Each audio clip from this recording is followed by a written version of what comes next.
আসসালামু আলাইকুম। আপনাদের সাথে আছে আমি অ্যাডভোকেট মোস্তাফিজুর রহমান সজীব। আজকে আমি আলোচনা করব মুসলিম বিবাহ নিয়ে। মুসলিম আইনে বিবাহ ৩ ধরনের: বৈধ বিবাহ, অনিয়মিত বিবাহ এবং বাতিল বিবাহ। আজকে আলোচনা করব কী কী শর্ত পূরণ হলে একটি বিয়েকে বৈধ বিয়ে বলা যাবে এবং একটি বৈধ বিয়ের আইনগত ফলাফল কী।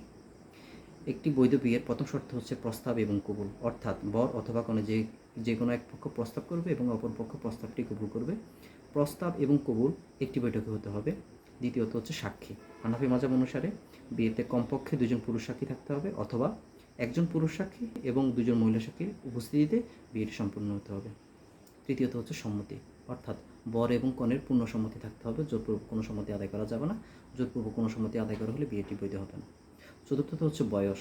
এক্ষেত্রে বরের বয়স কমপক্ষে 21 বছর হতে হবে এবং কনের বয়স কমপক্ষে 18 বছর হতে হবে, এবং বর এবং কনে উভয়কেই সুস্থ মস্তিষ্ক সম্পন্ন হতে হবে।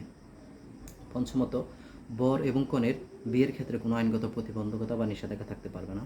এবং সর্বশেষ, বরকে অবশ্যই মুসলিম হতে হবে এবং কনেকে মুসলিম অথবা আহলে কিতাবিয়া হতে হবে। তবে কনেকে অগ্নিপূজারী হওয়া যাবে না। এবং বিয়েটি সম্পন্ন হওয়ার পরে অবশ্যই রেজিস্ট্রি করে নেবেন। একটি বিয়েতে এইসব শর্তগুলো থাকলে বিয়েটি বৈধ বিয়ে হিসেবে বিবেচিত হবে। এখন আমরা আলোচনা করব বৈধ বিয়ের আইনগত ফলাফল কী। বৈধ বিয়ের আইনগত ফলাফল: প্রথমত, স্বামী স্ত্রীর শারীরিক সম্পর্ক বৈধ হবে এবং তাদের সন্তানও বৈধ হবে এবং সন্তান পিতামাতার সম্পত্তির ওয়ারিশ হবে এবং স্বামী স্ত্রীও পরস্পরের সম্পত্তির উত্তরাধিকারী হবে।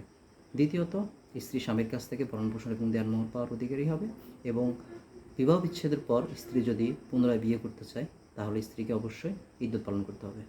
এতক্ষণ সাথে থাকার জন্য ধন্যবাদ।